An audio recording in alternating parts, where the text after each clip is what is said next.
Indonesia. Kembali bersama saya, Purnama Walinda Turmip, calon guru penggerak Angkatan 3 dari SMA Negeri 1 Natar, Lampung Selatan, Provinsi Lampung.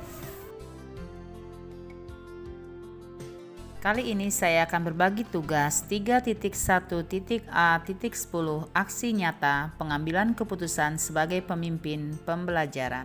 Saya akan menggunakan 4 komponen dalam kerangka P. Peristiwa atau facts, perasaan atau feelings, pembelajaran atau findings, penerapan ke depan atau future. Facts atau peristiwa. Latar belakang situasi yang dihadapi.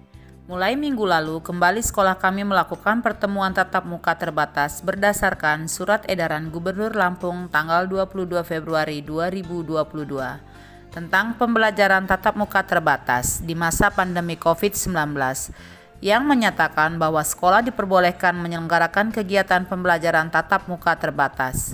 Terbatas di sini mulai dari jumlah siswa yang belajar pada waktu bersamaan, jumlah jam dalam sehari, dan durasi waktu selama proses pembelajaran. Tentu saja dengan mematuhi protokol kesehatan COVID-19 secara ketat yang dilakukan oleh semua pihak yang ada di lingkungan sekolah, mulai dari kepala sekolah, dewan guru, peserta didik, dan tenaga kependidikan. Alasan mengapa melakukan aksi tersebut. Dalam pelaksanaan pembelajaran tatap muka terbatas atau PTM, tentunya akan mengalami beberapa hambatan, terkhusus dengan semangat belajar peserta didik pasca COVID-19. Kehadiran peserta didik tidak maksimal. Dengan mudahnya mereka beralasan untuk tidak hadir ke sekolah, karena peserta didik sudah terbiasa santai dalam pembelajaran daring di rumah, sehingga semangat untuk belajar sangat menurun drastis. Kebiasaan mereka untuk terus membuka gadget sangat sulit dihindari. Bahkan pada saat proses pembelajaran berlangsung, masih ada peserta didik yang mengoperasikan gadgetnya walaupun guru sudah sering memperingatkan. Hasil aksi nyata yang dilakukan.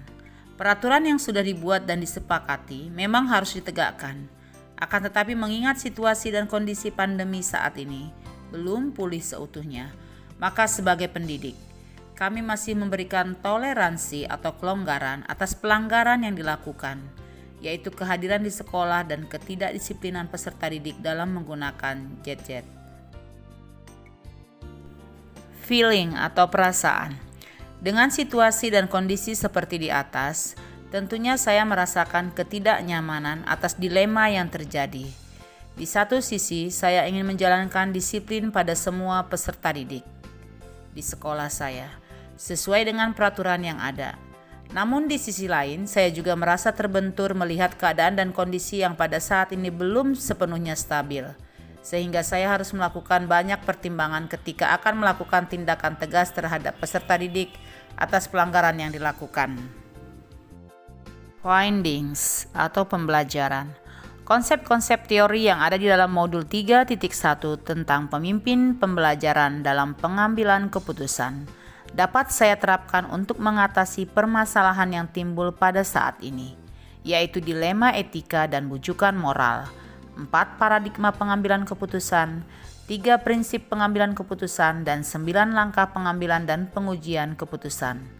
Menurut saya, masalah yang saya hadapi merupakan dilema etika dengan paradigma individu lawan masyarakat, di mana jika saya mengambil keputusan terhadap peserta didik akan berimbas pada masyarakat.